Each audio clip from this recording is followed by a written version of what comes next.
안녕하세요. 건강의 달인 건달입니다. 화장실 청소 자주 하시나요? 아마도 대부분은 화장실 청소를 잘 하지 않으실 겁니다.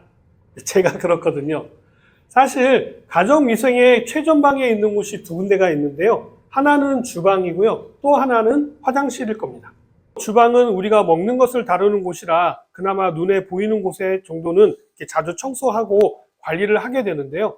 화장실은 주방보다도 사용 빈도수가 훨씬 더 높고 위생적으로 문제가 발생하기 쉬운 곳인데도요, 관리가 잘 안 되는 대표적인 장소인 것이죠. 그래서 예전에 화장실 위생에 관한 이야기를 해드린 적이 있었는데요. 오늘은 그런 것보다 좀 더 특별한 내용이 있어서 준비를 해봤습니다. 사실 저희 집에서도 이러한 현상이 나타났기 때문에요. 저는 수조에 약품을 탔나? 아니면 특정 약품과 화학 반응으로 만들어진 것이 아닌가 이렇게 생각을 했던 적이 있었는데요.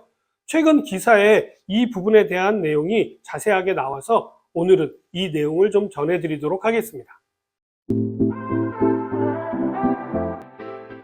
화장실의 일반적인 위생관리에 대한 이야기를 몇 가지 정리해서 말씀드리자면요. 화장실 문은 가능하면 항상 열어두시는 것이 좋은데요. 아무래도 화장실은 물을 많이 사용하는 곳이기 때문에요. 습기에 취약한 곳입니다. 이러다 보니까 곰팡이를 비롯해서 여러 가지 세균의 온상지가 되기가 쉽기 때문에 화장실 문은 열어두어서 환기가 되도록 하시는 것이 가장 중요합니다. 그리고 화장실에서 사용하는 도구들은요, 모두 잘 말려서 보관하시거나 가능하면 화장실 밖에 두고 필요할 때만 화장실에서 사용하시는 것이 좋은데요. 대표적인 것이 바로 칫솔을 비롯하여서 면도기 같은 것들은요, 화장실에서 보관하시기보다는 화장실 밖에 보관하시는 것이 위생상으로 훨씬 더 안전합니다. 변기 청소 도구의 경우는요, 사용 후에는 충분히 세척을 잘하고 말려서 베란다 같은 곳에 보관하시는 것이 좋겠죠. 바닥 청소 솔도 마찬가지입니다. 화장실에서 사용하는 수건도 사용하시고요, 밖에 가지고 나와서 말려서 빨래 바구니에 넣는 것이 좋고요. 손만 닦는 수건의 경우에는요, 적어도 하루에 한 번 정도는 교체하시는 것이 좋습니다. 공중 화장실의 경우 페이퍼 타올을 사용하시는 경우가 있는데요. 손을 씻고 물기를 닦을 때 몇 장을 사용하시나요? 아마 대부분 두세 장을 한 번에 뽑아서 사용하시는 경우가 많으신데요. 이렇게 하시면 오히려 구석구석 물기가 충분히 닦이지 않습니다. 한 장을 가지고 구석구석 꼼꼼하게 닦는 것이 더 위생적이고요. 자원도 아낄 수 있는 방법입니다. 혹시 부족하시다고 생각되어지시면 그냥 한 장 정도 더 사용하시면 됩니다. 여성분의 경우에는요, 생리대를 화장실 벽장에 놓고 사용하시는 분들이 많으신데요. 이것도 피하시는 것이 좋습니다. 특히 개봉이 된 생리대의 경우에는요, 화장실의 습기를 머금게 되어서 오히려 생리대에 곰팡이 포자를 비롯하여서 여러 가지 세균이 번식하기 좋은 환경이 되기 때문에요. 생리대도 화장실에 두시는 것은 좋지 않습니다. 오늘 말씀드리고자 하는 부분은 이런 내용이 아니고요. 가끔 변기나 세면대를 자세히 살펴보시면 분홍색 때가 생기는 것을 보신 적이 있으실 겁니다. 욕실 바닥이나 변기나 세면대 가장자리를 살펴보시면요, 어느새 분홍색 물질이 끼어있는 것을 발견하신 경험이 있으신데요. 저는 이게 화학 반응에 의해서 생기는 것이 아닌가 이렇게 생각을 했었는데요. 이게 아니었습니다. 또 다른 분들은요, 이런 것들이 곰팡이의 일종일 것이다 이렇게 이야기하시는 분들도 계셨는데요. 이것도 아니었습니다. 이 분홍색 물질의 정체는요, 세라티아 마르세센스라는 박테리아인 것으로 밝혀졌는데요.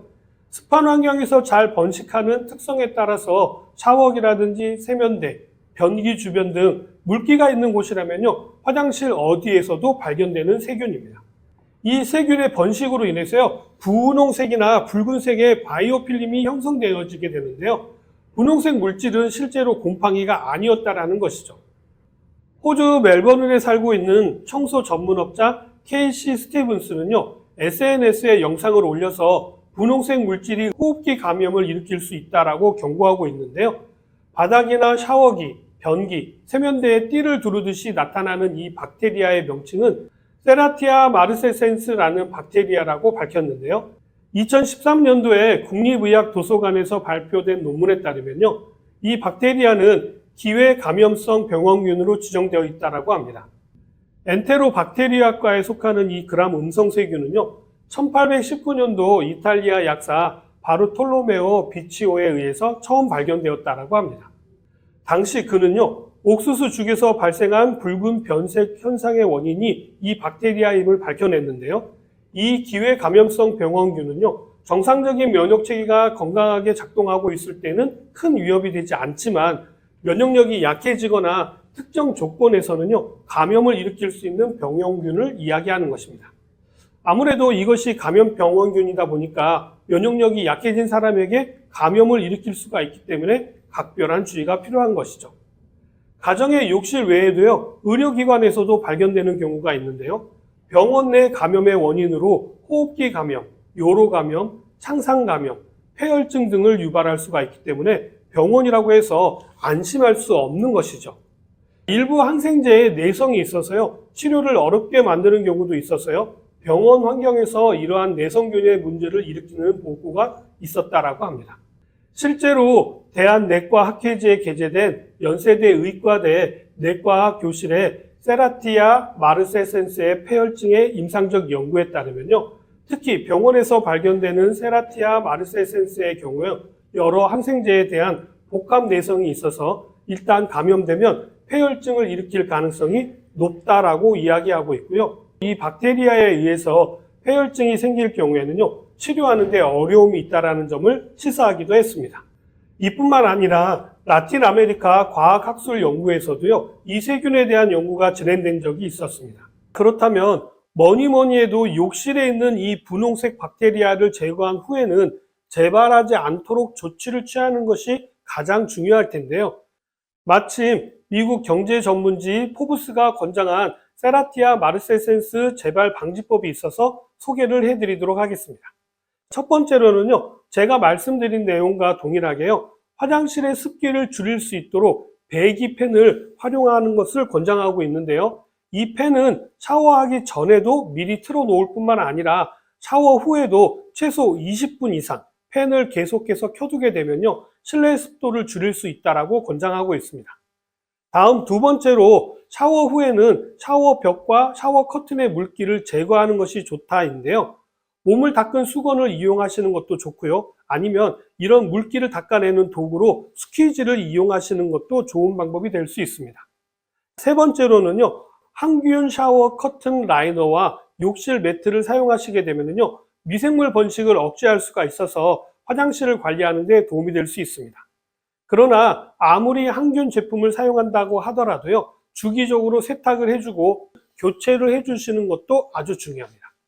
특히 곰팡이가 자주 발생하는 부분이 있다라고 한다면요, 더 신경 써서 청소를 하시는 것도 필요하겠죠.